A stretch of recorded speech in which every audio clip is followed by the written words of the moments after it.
Hey, everybody, welcome to another edition of The Drop. Greg Wyshynski, Arda Öcal. Normally, we would be with you every Monday and Thursday, wherever you get your audio podcasts as well, the NHL and ESPN YouTube. But since we have finally reached the Stanley Cup Final, we have a new schedule, and trust me, this will be great. After every single Stanley Cup Final game, we will be your official, unofficial, post-game commentary podcast video experience. We will be on after every Cup Final game. As quickly as possible after the game concludes, we will record and post so you can get your instant analysis on every Cup Final game. The Cup begins June 8th on ABC, and that will be our next episode after this one. And Wish, you have a lot of traveling to do, my friend. Yeah, it turns out that there aren't a whole hell of a lot of direct flights between Fort Lauderdale and Edmonton. One might say there are none.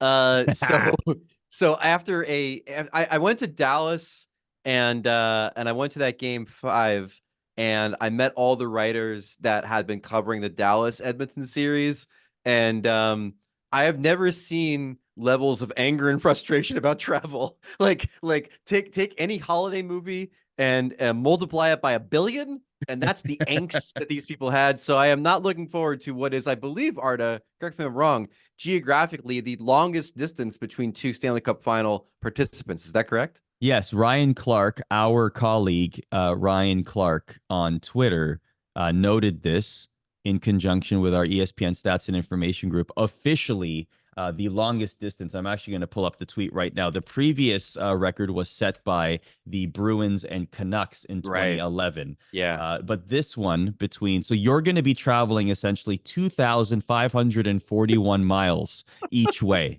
So I just want you to look forward to that. And there are no direct flights, again, as you mentioned. Yeah. So, enjoy Atlanta, enjoy Charlotte, enjoy Toronto, wherever you might be laying over. Here's my layover plan. Whenever I do this, like, I just try to get as close as I can to the place that I'm going. So there's a lot of connecting in Atlanta's. That doesn't help me if I'm flying out of Florida to get to Edmonton. I'm connecting in Minnesota, and then at least I could, I don't know, charter a helicopter. I don't know. If I need to get to Edmonton from Minnesota, I could probably figure it out easier than from Atlanta. But it is a bonk. I understand people are like angsty about the length of the Stanley Cup Final, that it's going on for all of June. But then when you really look at the logistics of it, you're like, oh, that makes total sense. Like, there should be even more time between the games to try to get from one place to the other. But that, again, that's the traveling journalist lament. I'm going to be there on site. Arda and me are going to give you these shows after each Stanley Cup Final game. And kudos to our overseers at ESPN for making these special episodes of The Drop happen. They're going to be a lot of fun. Yeah, Kenny and Justin, our producers, along with us for the journey. Remember, June 8th, that is game 1, Saturday on ABC, and we will be on with The Drop right afterwards. I guess that was kind of an impromptu winner and loser. Winner, a time between games so that you can get to your destination, but loser, distance, I suppose. Yeah. But a big winner from the weekend. I think it's time to pat ourselves on the back, Barry Horowitz style, Greg Wyshynski, because we were the only two at ESPN to accurately predict Oilers in 6. So winners, us. That's right. And our Stanley Cup pick, the Edmonton Oilers, still alive, obviously, in the Stanley Cup Final. I will give myself a double pat because you picked the New York Rangers to win the Eastern Conference Final. I not only picked the Florida Panthers, I picked them to win in 6. That's right, baby. Bingo, bango. 2 correct picks in the conference final, making up for all the mistakes that I made earlier in the playoffs. Oh, we don't remember those mistakes. It's all Wish-Stradamus from here on in. We'll get our predictions a little bit later on for the Stanley Cup Final, but loser, the conference final trophies, because neither team, Wish, decided they wanted to touch the cup. Bonus points, or the trophy, I should say, their respective trophies. Bonus points to Paul Maurice going over to Sasha Barkov for the 2nd year in a row and saying, do not touch that trophy. Don't you dare lay a hand on it, and tell all your teammates to avoid it like the plague. The funniest thing was, like, Tkachuk last year was just like, we're not trying to be superstitious by, grabbing the trophy and treating it as they did. And then, like, fast forward a year, a loss in the Stanley Cup Final later, And Sam Bennett is like, we touched it last year and it didn't work for us. So we thought we'd try something different. The superstition is now inherent in the Florida Panthers after what happened last year. McDavid was hilarious. Did you see the distance between McDavid and the Clarence Campbell Bowl? Like it was like the Clarence Campbell Bowl had asked him for a photograph in an airport. Like that's how far away McDavid wanted to be from the bowl itself.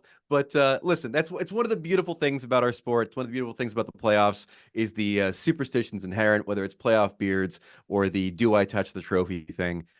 It's great. Can I just one quick thing about the McDavid airport photos? It's the arm placement. That to me, that's the number one thing that makes it awkward. Sometimes his arms are all like scrunched in. Other times it looks like a weird hug formation. It's the arm placement. Take a look at the photos and you'll see exactly what I mean. Great. It's fantastic. Another winner for you. Winner, Stuart Skinner, baby. You know, he was benched.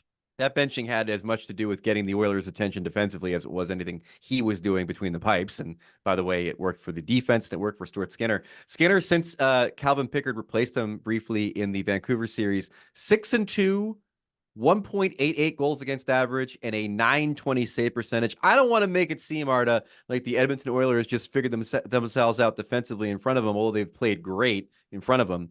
He's come up really big in some of these games against the Dallas Stars. He is a primary reason they're going to play for the Stanley Cup, and I don't think that we collectively thought that that was going to be the case one round earlier for Stuart Skinner. Just don't lose the series for the team, right? And he's been stellar. So definitely got to give Stuart Skinner his flowers. We also have to give Igor Shesterkin his flowers, even though we're classifying it as a technical loser because the Rangers were eliminated.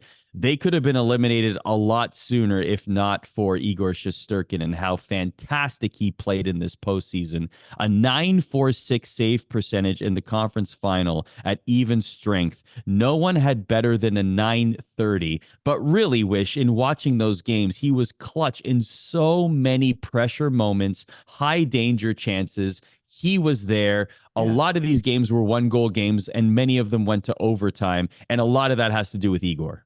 Yeah, he's in the loser category because he played out of his mind and no one helped him. It's the biggest example of thanks, guys, I think I've seen in the playoffs in a really long time, because he is the reason they're in a game 6. He is the reason they're given a chance to win against the Florida Panthers, who are like marauding the Rangers at 5-on-5 in the series.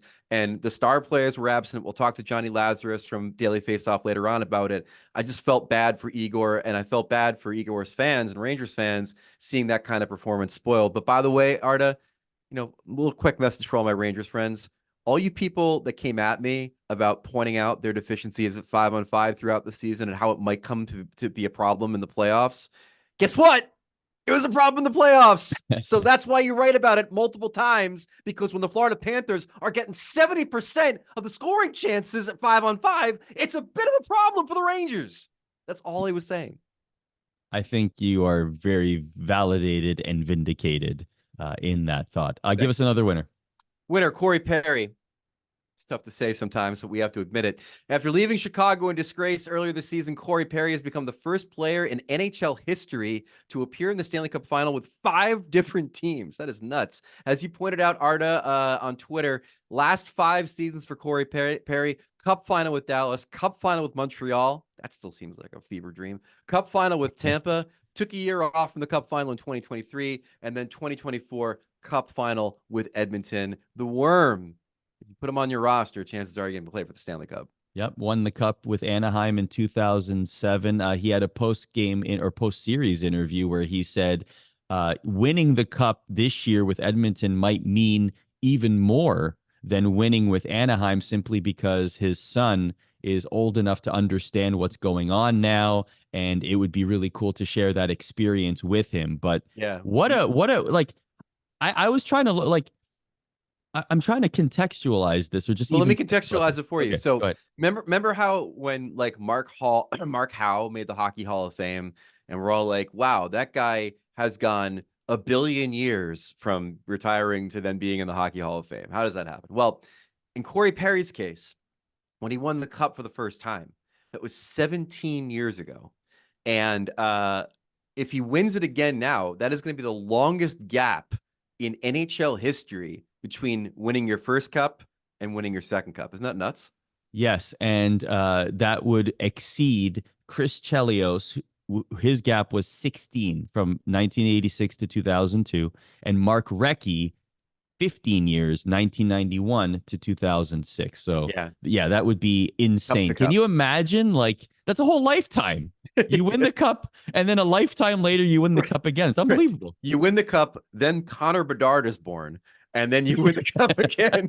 It's basically the gap we're talking about. Unbelievable. Losers. Speaking of players that will not have, or Corey Perry has an opportunity to win the Stanley Cup again. These players will not have the opportunity this year. Yeah. Loser, the Stars, old guys without a cup. I'm going to say loser for the narrative because there's a lot of players, obviously, that have played over 1,000 games in the NHL. The Ryan Suters of the world, Jamie Benn, Chris Tanev, Matt Duchene. Look at Joe Pavelski in that handshake line, man. Look at the amount of respect from the Oilers players. Could this be his last game ever in the NHL? Yeah. That remains to be seen. But, we love that narrative as hockey fans. If our team isn't in it, Wish, we love to support the player that's, given their blood, sweat, and tears for years upon years upon years in the NHL, and to finally see them win a Stanley Cup would be cool, but that won't be happening with the Dallas Stars. Yeah, we got a couple on Florida. I mean, I think Bob qualifies, Okposo certainly qualifies.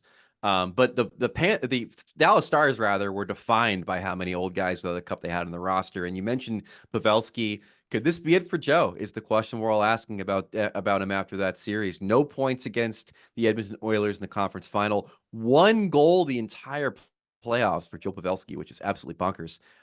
They want him back. They'd love if he could stick around, but maybe it's time for him to think about hanging up the skates, or maybe even getting kicked upstairs for the Dallas Stars.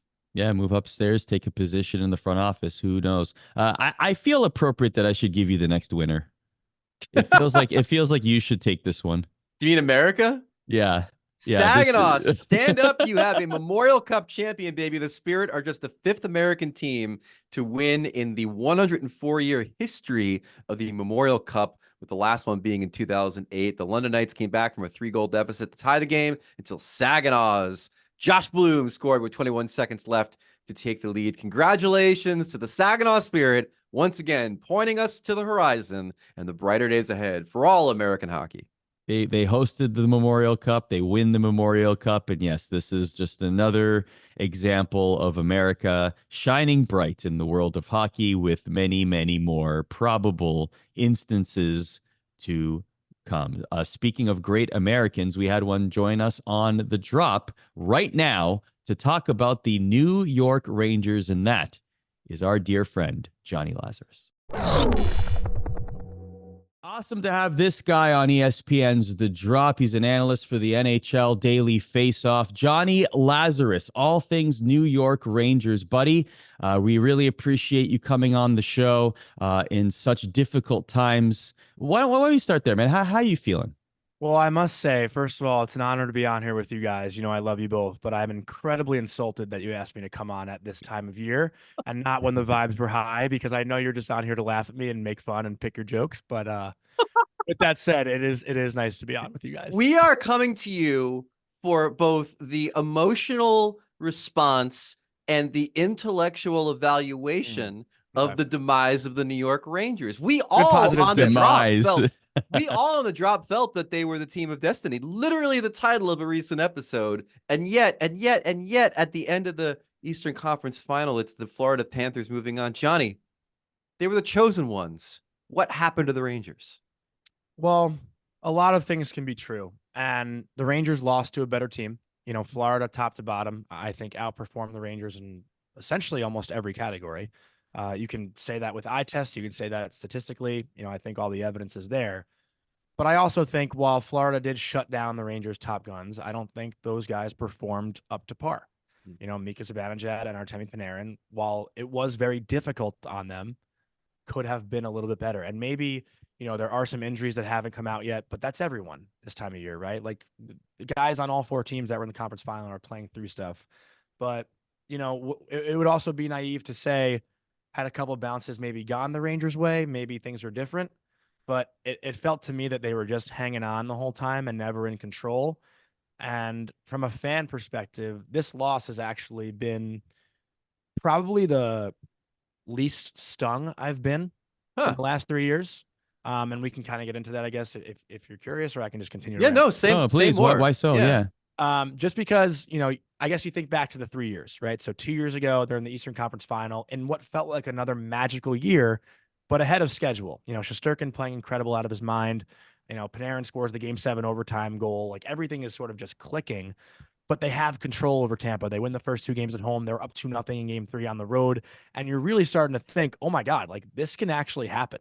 Even though they probably would have gotten dismantled by Colorado in the final, you're still thinking like, wow, okay, this is a real thing. Then there's the 4 games in a row you lose, and it's just insane disappointment. Last year, up 2-0 in New Jersey against the Devils, in control. What is going on here? The Devils, the first 2 games, Greg, they were in control. Yeah, the Devils were terrible in those first 2 games. Then what happened? Well, exactly. I'm getting to that. The Devils, to me, better team. But in the first 2 games, you're thinking like, whoa, we have this thing in the bag. We're good. Then all of a sudden, Devils wake up, boom, different series. And it's like, now you're left thinking, what the hell just happened? Like, what did I just watch? This year, first 2 rounds, somewhat of a breeze, a little bit of a sweat against Carolina, obviously. But now you're thinking against Florida, at no point was it like, oh, this one we're gonna win. It was like, we can do it, but it was never like, oh, we got this. Where the previous 2 years, there were those moments where it's like, okay, we got this. So I think the Florida one, it was kind of like you just accept that you came up against a better team. So look, you played college hockey. We've all watched a lot of hockey, right? Like it looked to me like that was a lifeless Game 6. Yeah. How far off base am I? Like why am I don't say saying that? Don't say that to Pete DeBoer, Arda. Was it you, Arda, that tweeted, "Is this a game in September?" Or like it right? really like, but it wasn't just it was the crowd, it was the players. Like it at times it felt like an exhibition game. So I watched at a bar, so I can't really speak to the crowd noise, to be fully transparent. But the intensity of the game certainly didn't feel like the ones in the previous games that we had saw. There wasn't as much, I feel like, post whistle stuff. Not a lot of scrums, and maybe that's both teams like being a little more careful and trying to stay out of the box. Because to me, one of the most pivotal what if plays of the series and potentially even the playoffs is Gustafsson post scrum taking a roughing penalty in what could have been a 5-on-3 stays into a 5-on-4, and a 5-on-3 for like a minute and a half. Yeah. And you never know what happens if they get that, right? Like, it was such a dumb play. So I think the Rangers are more careful, I would say. I thought Game 6 felt like they really felt like they threw their best punch in Game 5. Yeah. And they still came away with the loss. Like it kind of felt that to me, where they finally play a really good 5-on-5 game against Florida in Game 5. They're at home. They know if they win that game, off they go. And then it doesn't happen for them. And I think that was I think the series was lost in Game 5. It's kind of the vibe I get. Larry Brooks, our good friend at the New York Post, first out of the gate with the "should they break up the core because this is as far as it'll get them" column. He talked about Zibanejad, he talked about Kreider, their respective contract situations, but the one guy that he's sort of, I think, lobbied for being moved, and I don't think he's alone, is Jacob Trouba, the team's captain. The physicality sometimes allows him to avoid criticism for the totality of his game. Where are you on Trouba? Where are you on the idea that the core has gotten this team as far as it can go? Well, I don't necessarily agree that the core has gotten this team as far as it can go, just because as long as Shesterkin's here, I think anyone that comes in here can go beyond. And maybe I worded that poorly, but you guys know what I'm saying. I think as long as Igor Shesterkin is on the New York Rangers, the possibilities are endless. Yeah. And we've seen that. But to the point of Trouba, listen, the Rangers, everyone's saying like they're not going to buy out their captain. They're not going to trade their captain. Like the Rangers bought out Henrik Lundqvist. Nothing is off the table. I think when it comes to buyouts, and they traded McDonough, they traded Callahan, and granted McDonough was more in that rebuild phase when the letter came out, and sorry if there's background noise, motorcycle going down the street, but you know what I mean? I think Trouba, while there are a lot of things that maybe we as a collective don't see that he brings like into the room, away from the ice as a leader, what we've seen on the ice isn't necessarily up to the standard of a Stanley Cup champion. right? And I think that's fair to say. So if they decide to move on from Trouba, I don't think anyone would be very upset about it. But I'm sure there's things that we're not necessarily measuring that could have an effect on it if that were to happen. Put your GM hat on. Let's say Yeah. you were Chris Drury this summer. What are you doing with the Rangers? Well, there's a lot to figure out too with RFAs and whatnot. I know Lindgren, Kako, those contracts are up. Kako's a good question, isn't it? Yeah, Kako's those a good contracts question are up.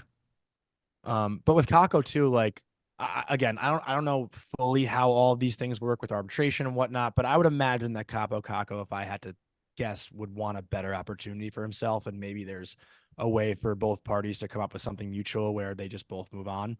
And to that point too, like something about Florida that Paul Maurice stated earlier in the series was the Panthers are made up of a lot of guys who were kind of in Kako's position, right? Like drafted high, didn't necessarily pan out, needed a new home. Like you look at guys like Verhaeghe and Reinhart and Montour, all these players that didn't necessarily find homes with the teams that drafted them. And sometimes, it's okay to, like, Devin Levi was traded for Reinhart, and now Levi will have a home in Buffalo where Bobrovsky was probably going to be their guy no matter what. And Reinhart has thrived in Florida, these things kind of happen. So, maybe the Rangers can get something out of that. Who knows? But if I'm Drury, I don't see Zibanejad going. I don't see Kreider going. Trouba, the buyout thing, I do think is a avenue to explore. I don't necessarily know how I feel about it yet, if it's going to happen or not. Once we have exit interviews, I think we'll get a better vibe. But I think you got to strengthen the blue line a little bit more. Maybe if I'm Drury, I would say that's the number one thing.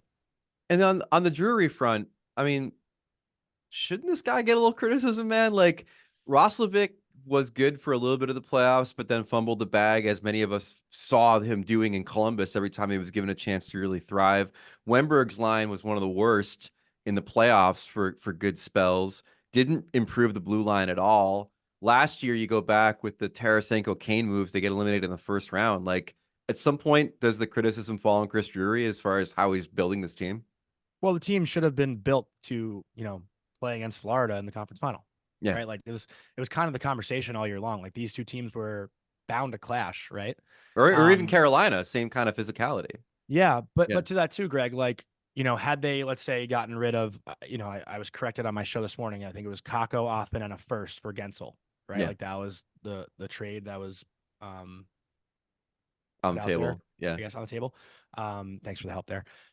Like if they get Gensel and that doesn't work, it's the same conversation, Right. So like if they really go all in and get the guy that everyone wants at the deadline, which at the time it was Gensel, and we're having the same result, which, let's face it, does Jake Gensel really help the Rangers beat Florida? Maybe a timely goal. It's a lot of 1-goal games though, Johnny. Yeah, and that's totally fair. Totally fair.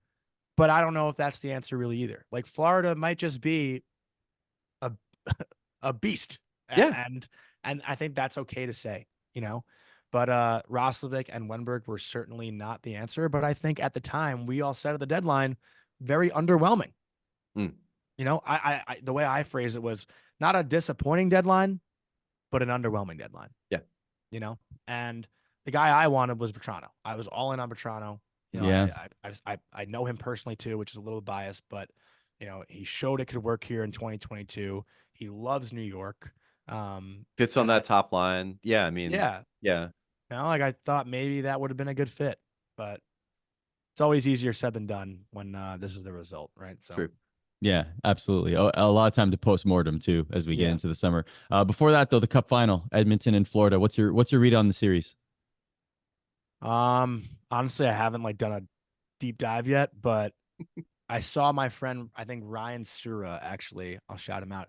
He tweeted it before. If we're talking betting wise, I don't know. Do we do that on that? We do sure, that. Yeah, you go can. Ahead, sure, buddy. you take whatever angle you want. I just wanted your thoughts on the series. He just said I feel like not taking McDavid at plus money is like not taking Mahomes and the Chiefs at plus money. How could I do this? And I actually really do love the Florida Panthers. Like I've gotten to be in that room a couple times this year. I think their team is so fun and very enjoyable to be around. So I think they're a hard team to root against. But what McDavid winning the cup could just do for the sport, I think would be, and honestly, just for his personality going forward, and Draisaitl would be would be awesome. So I'm rooting for Edmonton. I got a lot of buddies that are Edmonton fans too. Tyler Yaremchuk with our network at DFO. Nice. So I'm rooting for Edmonton, but like I don't mind seeing either team win. Like I'll be happy either way. You know, it's funny. Somebody texted me right after the Oilers won the West, and they said, you know, are we going to have to come to grips with the idea that a Canadian team is going to win the Cup for the first time since '93? Mm-hmm. And I said, if it's anybody, the most acceptable circumstance would be Connor McDavid getting his first ring. Like that even as a staunch, rock-ribbed, not really, red-blooded American, I would say that I would accept a Canadian champion if it's Connor McDavid getting a ring. Yeah, no, I agree. And, you know, there's a lot of different things, right? Like, you know, you can have Zach Hyman potentially win a Conn Smythe and have the most goals ever in playoff history. Yeah. After that video comes out about him this year, right? Like, how amazing would that be, right? Unbelievable. How incredible with that. And how many goals is he away from? Like 5 Matthew, goals, I believe. 5. Yeah, so like away from. Okay, yeah, from the all-time record, and then also he's like 2 or 3 away from the most goals this season, regular season and playoffs. Like he's gonna just obliterate that if he continues in the pace he's at. Yeah, that would be quite the story. Yeah. Well, by the way, I just want to say, anyone outside of Edmonton Oilers fans in Canada should not care if the Oilers win the Stanley Cup. They should not want the Oilers to win the Stanley Cup. This patriotism thing, we always talk about this on the show, Les. This Canadian patriotism thing is ridiculous. Yeah. It is. Wait, you're saying they shouldn't want the Oilers to win? Correct. There should be no patriotism. The patriotism is with Team Canada. Connor McDavid in a Team Canada jersey, cheer for him all day long. Connor McDavid in an Edmonton Oilers jersey, if you are not an Oilers fan, you can cheer for the player. You don't cheer for the crest. All of a sudden, you don't Homer Simpson into the bushes and come out with an Oilers jersey. Like, it's unbelievable that this is even a conversation. I'm trying to put myself in like a Canadian shoes. Let me ask you this. Okay, so let's say there was a 25-year American NHL team drought, okay? And the New York Rangers are not in the Stanley Cup Final. It is the Nashville, the New Jersey Devils taking on the Ottawa Senators, okay? Well, Whatever. I guess it is fair because I guess Edmonton would be like a rival to Canada, right? Yeah. Sure, pick, the Devils against the Senators, and there's a 25-year drought. Are you picking the Devils to win the Cup simply because they are the American team and you are so patriotic, quote unquote, that you have to pick the American team to finally break the America drought? First of all, I'm sure he's wondering about the radical realignment that put the Ottawa Senators in the Western Conference. Yeah, whatever. Just pick the team. I'm never picking the Devils no matter what. Like, okay, fine. But you know what I mean. As the much Predators, as I love Jack whatever. Hughes, I would never root for the Devils to win the Stanley Cup. So, I never would. There you go. But yeah, I think that's to your point, right? Like, it's just silliness, absolutely. But the pride is also different, right? Like, it's Canada's sport, and anyone listening on audio only, I'm using air quotes, like, just because. But because, you know, there's been a real push for American hockey over the last like decade where we're going to get to a point here sooner than later where it's almost neck and neck between the two countries. Yeah. And the longer it takes for Canada to get a cup back, the worse that conversation gets for Canadians. See, this is important learning. This is Devils fans and Rangers fans might be at odds at most times, Johnny, but you and I, at the end of the day, are both Americans. Yeah. Unbelievable. Yes, we're all together. Kumbaya. Laz, you're the best. Watch Laz's stuff, listen to Laz's stuff, read Laz's stuff on Daily Faceoff. Also does commentary for us on college hockey on ESPN Plus in season. So always a pleasure to be with you, my friend. Good seeing you, and thanks for joining us on the show. Thank you, guys. Enjoy the final. Thanks. Thank you very much, Lazzy, for joining us here on the show. So he talked about the Cup final a little bit there. We decided, you know what? Why don't we have a little fun? Last year, we did a whole 7-game series of games to predict the Stanley Cup final. Yeah, like this year, spun a big wheel. Like, we did a lot of things last year. Yeah. So before we get to the fun way to break down the Stanley Cup, why don't we talk about the matchup itself? The Edmonton Oilers taking on the Florida Panthers. So one of the teams, Florida Panthers, could win their first Stanley Cup. On the other side, we could see Connor McDavid, Leon Draisaitl raise the Stanley Cup for the first time. No shortage of storylines going into this one, Wish. But what is your first analysis of this Cup final? Who is each team's MVP so far coming into this final? Now, that could mean Conn Smythe winner, could just mean simply the player that's most important. For me, I'm going to take, obviously, Connor McDavid for the Edmonton Oilers. No surprise there, leading the Oilers in points in the playoffs and exerting his will in Game 6 with one of the more fascinating and exhilarating goals that we've seen in the playoffs in a very, very long time. He's the obvious pick for Edmonton. For me, though, for Florida, let me give some flowers to Gustav Forsling. Like, this guy has scored big goals. He's made big plays. He's been a rock. And for me, I wanted to pick somebody who was representative of all of the things the Panthers have done well. Their scoring has been timely. They've been really, really good at even strength. And above all else, completely shut down the Rangers power play in the Eastern Conference Final. And Forsling is a big reason for that. So I'm on the Gus bus for Panthers MVP with Gustav Forsling. What about you? I like it. Sergei Bobrovsky, for me, he matched wits with Igor Shesterkin in the last round. He made some incredible saves for the Panthers. And if that continues in the final, to me, that will be the key. If he can make saves against the likes of McDavid, Draisaitl, Bouchard, Ryan Nugent-Hopkins, Zach Hyman, if he can contain those guys as the last line of defense, the Panthers are going to be extremely tough to beat. McDavid is the obvious answer on the Oilers side. Let's give some love to Evan Bouchard, though. He's having a historic run for a defenseman. He scored, what is he at, like 6 or 7 goals now, which is the most for an Oilers defenseman since Paul Coffey in the postseason. He's really, holding it down on the blue line for the Oilers. We're seeing the maturation of Bouchard into that echelon of young defensemen like Makar, like Quinn Hughes, like Miro Heiskanen. By the way, I don't know what the hell Heiskanen was doing on that McDavid goal. That's not one for the highlight reel there from Miro. On McDavid, though, he recorded his 6th series in his playoff career with at least 10 points. The only players with as many 10-point series in NHL history are Wayne Gretzky, Mark Messier, Denis Savard, and Mario Lemieux. His next one will actually pass Lemieux for the most 10-point series in a career. I mean, McDavid is just on another level. Unbelievable. And I keep saying this. I know I've said this on the show before. The image that we need in the hockey archives when it's all said and done is Connor McDavid raising the Stanley Cup. He finally has that opportunity for the first time in his career. Who has the edge in these categories between these two teams, Greg Wyshynski? Let's start with offense. Well, offense, Edmonton is at 3.5 goals per game. Florida is at 3.24. I think playing Shesterkin has a little bit to do with that. Overall, I mean, here's the thing. On the high end, Florida doesn't have players that can match what Draisaitl and McDavid can do. But overall, depth-wise, I think Florida might have a little bit more scoring. I still have to give it to Edmonton, though, for the game changers that they have.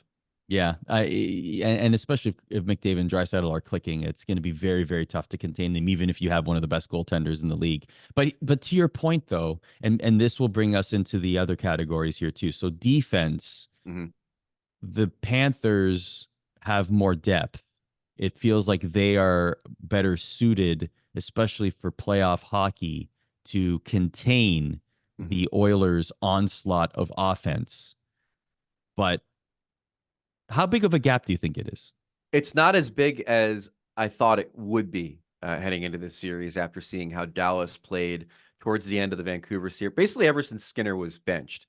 You have to give it to the Panthers because they've been the best defensive team in the regular season and the postseason, and clearly know how to do this and know how to shut down opposing players. But like you said, it's the gap that's the most interesting part here, which is that the Edmonton Oilers have really figured out how to play playoff and championship caliber defense. And most importantly for me, Arda, in the last couple of games against Dallas, they figured out how to do it for 60 minutes. Now, they did have a bad start in Game 4. We all remember that. But overall, in these last few games, they've just controlled. They've insulated Skinner. They've controlled play. They've not allowed chances. They've sacrificed offense for defense. Like, they've done, the last 3 games have been proof of concept of this team being a really good playoff defensive team in ways that I truly did not believe we'd see at this point in the season. Yeah, definitely. Goaltending for me is the biggest thing here. Like, obviously, Sergei Bobrovsky has the advantage on paper. He has the better numbers. Stuart Skinner has been performing out of his mind since he got benched, like you said. But here's the thing. You mentioned it about the offense. The Panthers have great depth. Okay, I agree with you on that on the offense.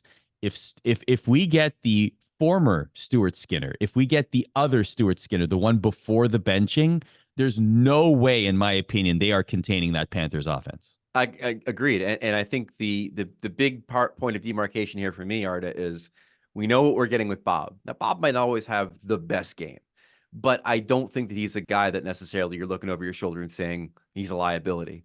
That's happened with Skinner in these playoffs. It hasn't happened recently. He's been playing great, and he deserves all the credit in the world for turning his postseason around.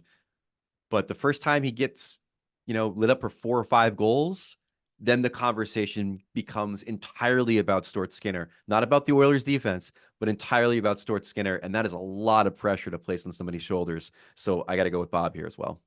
Special teams. I'm actually surprised by the gap in penalty kill, because we've made a lot of noise about the fact that the Oilers have essentially the 3rd best penalty kill in NHL Stanley Cup playoff history. They are at a 93.9%. And I want to give credit to Knobloch, Coach Knobloch as well, basically saying, hey, this wasn't on me. This was Mark Stewart's job.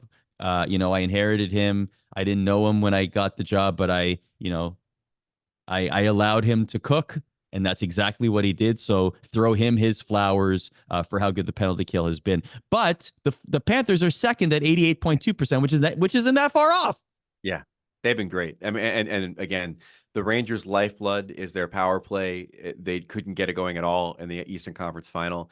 The gap there is very close, and that's almost a wash. What isn't a wash, though, it's the Oilers' power play against the Panthers' power play. Panthers respectable, 23%, 6th in the playoffs, and there are times when you look at that power play and you're like, what the hell are they doing? It doesn't look like it has any sort of consistency, or it doesn't look like they're really setting up for anything. They always seem to score. And so maybe the chaos inherent in that power play is good. But again, this is an Oilers power play that scores against everybody, 37% in the playoffs. At one point, I think they were clicking at 50%. And, when you're at 4, when you have 4 and they have 5, and one of those 5 is Connor McDavid skating around the offensive zone, creating everything. And no one has a weapon like that on the power play. It's very hard to defend. And I wouldn't be surprised if we look back at this Stanley Cup final and say the Oilers' power play was the reason that the Oilers win the Cup. Yeah, best power play in NHL history by many, many metrics. Okay, let's talk coaching matchup. The one thing I want to say is Paul Maurice has now led the Panthers to back-to-back Cup finals in his first 2 years as a coach. 10th time that has happened for a head coach in NHL history. What do you make of the coaching matchup between Knobloch and Maurice? Well, I know who the better quote is, but Maurice has done a great job, and we talked about how insulated they can be defensively. That's a tactical change year over year. Bob had a lot more shot volume last year. They've decreased the number of shots that he has to face. He's had to be a better mentally sharp goalie because of it, but it's also enabled the Panthers to be stout defensively and play that kind of the kind of defense that wins championships. The thing about this matchup that I have trouble with and saying who's got the advantage is that Knobloch's done more heavy lifting. He benched his starting goalie. He's made critical lineup changes. Some of the timeouts he's taken in these playoffs have been game-changing insofar as when they've happened.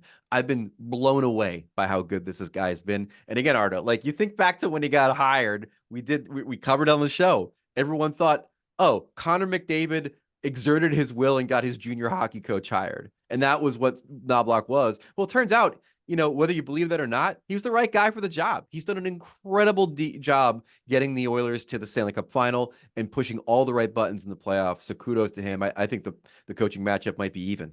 Yeah. And well said. And also remember, he's inheriting like a St. Louis Blues situation almost, where the Oilers were third worst in points at the time. They were not doing well. We were talking about, could this team look a lot different if this continued and they missed the playoffs? And now here they are in the Stanley Cup final. Pick an X factor in this series. I'm going to go Sam Bennett. He leads all the players that are in the final in individual shot attempts on average. He clearly has shown at times in these playoffs that he can bring it with some physicality and maybe some agitation. He's the kind of player that can make a difference in a tight hockey game, and also the kind of player that can make a difference against high-end offensive opponents.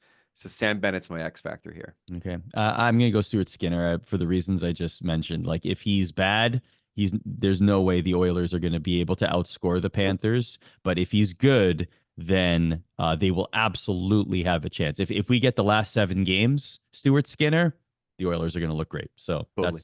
that's what I'm saying. All right, before we get to our predictions, Wish and I, we decided to get some help, and that help will come from AI. Let's hear. Yeah, shocking, I know. We asked AI to tell us who the next Stanley Cup champion will be, and here's what AI said. You can obtain current information on both teams, the Florida Panthers and the Edmonton Oilers, from various sources such as sports analysts and commentators, listening to or reading analysis from sports analysts, commentators, and experts can provide insights into the performance and prospects of each team. We did it! We defeated AI! Yes! Greg, we did it! Woo! That's right. Deferring AI to us. refers to the experts. Humans. There's a quote, a total tangent here. There's a quote that I saw online the other day that said, I want AI to do my dishes and laundry so I could write and paint, not AI to paint and write so I do my dishes and laundry. That's exactly right. You know what, AI? You can't write a lead for a high school football story in a syndicated newspaper, and you can't pick a Stanley Cup champion. Humans do all of it, baby. There it is. And us humans will now give our prediction to the Stanley Cup Final. You've been riding the Oilers all year. You said the Oilers before the season even started, Greg Wyshynski. Are you changing your mind, or is it Oilers Nation till you die? It's Oilers Nation until I die. Connor McDavid will lift the cup for the first time in his career. The Oilers will win this series in 6 games. There is a difference, Arda, between a team that is better on paper and a team that is playing better on the ice. And for me, that is this series. The Florida Panthers, much like the Dallas Stars, are a better team than the Edmonton Oilers are, top to bottom. Better at forward, deeper at defense, have an advantage in goaltending, and they are clearly primed to win the cup based on their experiences last year. However, I have watched this Edmonton team mature into the kind of team that can win a championship. What they did to the Dallas Stars, the best team in the Western Conference, was like something that no one predicted they could do, in the way they controlled play, dictated terms. If you put the carrot this close to the faces of McDavid and Draisaitl, they are taking a bite. Edmonton Oilers in 6. I love it. I also picked the Oilers for many of the reasons you mentioned. I said Oilers in 7. I'm going to out my gimmick here. So we obviously, all of us ESPN heads, we give our predictions every round on ESPN.com. The first round I picked all sweeps. Every series ends in 4. The second round was all in 5. The conference finals were both in 6, and this one is in 7. So I just went incrementally higher each round. What? I can't. The curtain has been pulled back. This is like discovering the Undertaker is actually a biker. I can't believe this. Shocking reveal. Yes, the American Badass has showed up on the drop. That's right. Speaking of shout outs, though, I want to give a special one to Caden Cressman. Why am I giving a shout out to Caden Cressman? That is because he was the only, Caden's bracket was the only remaining perfect bracket on the Drops ESPN Playoff Hockey Challenge.